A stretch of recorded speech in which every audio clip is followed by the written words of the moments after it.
बीते लंबे समय से चल रही हिजबुल्लाह और इजराइल की लड़ाई में अब पहली बार इजराइल ने लेबनानी सेना को निशाना बनाया है। जानकारी के लिए बता दें कि अब तक इजरायली सेना के साथ सीधे हिजबुल्लाह की ही लड़ाई चल रही थी।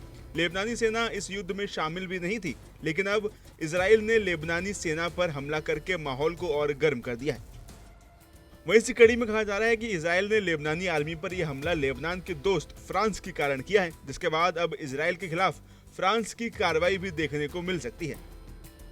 जानकारी के मुताबिक बीते गुरुवार को दक्षिण लेबनान में एक इजरायली सेना के हमले में 3 लेबनानी सैनिकों की मौत हो गई।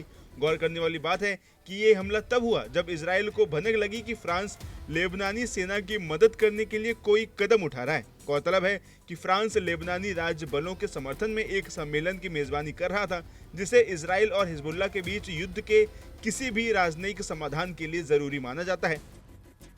वहीं इस हमले के बाद अब लेबनान ने कहा कि लेबनानी सैनिक तब मारे गए जब वो येतेर के दक्षिणी गांव के पहाड़ी इलाके में घायल लोगों को निकाल रहे थे। लेबनान ने कहा कि वो सुबह करीब 4:15 बजे मारे गए हैं। साथ ही उन्होंने कहा इजराइल ने इससे पहले लेबनानी सेना के खिलाफ किसी तरह की कार्रवाई नहीं करने की बात भी कही थी। साथ ही उन्होंने बताया लेबनान में 2500 से अधिक लोगों के मारे जाने और 10 लाख से अधिक लोगों को अपने घरों से मजबूर होने के साथ पेरिस सम्मेलन का उद्देश्य लेबनानी सेना के लिए मानवीय सहायता और समर्थन दोनों जुटाना है। हालांकि इजरायली सेना की ओर से इस हमले पर तत्काल कोई टिप्पणी नहीं आई है।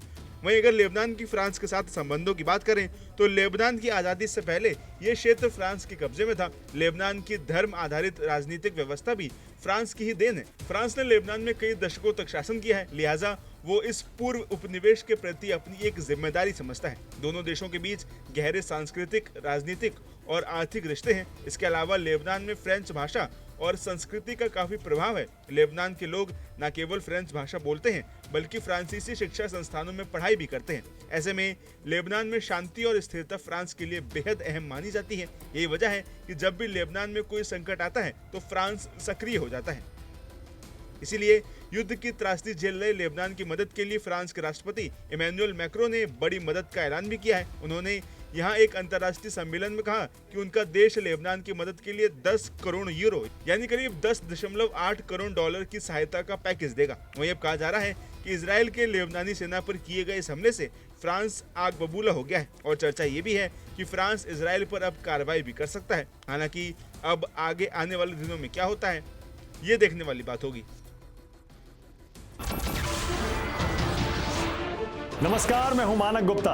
अगर आपको हमारा ये वीडियो पसंद आया हो तो इसे लाइक और शेयर जरूर करें और हाँ, हमें सब्सक्राइब और फॉलो करना ना भूलें ताकि आप देश और दुनिया की कोई खबर मिस ना करें। तो जुड़े रहिए हमारे साथ और देखते रहिए न्यूज़ 24।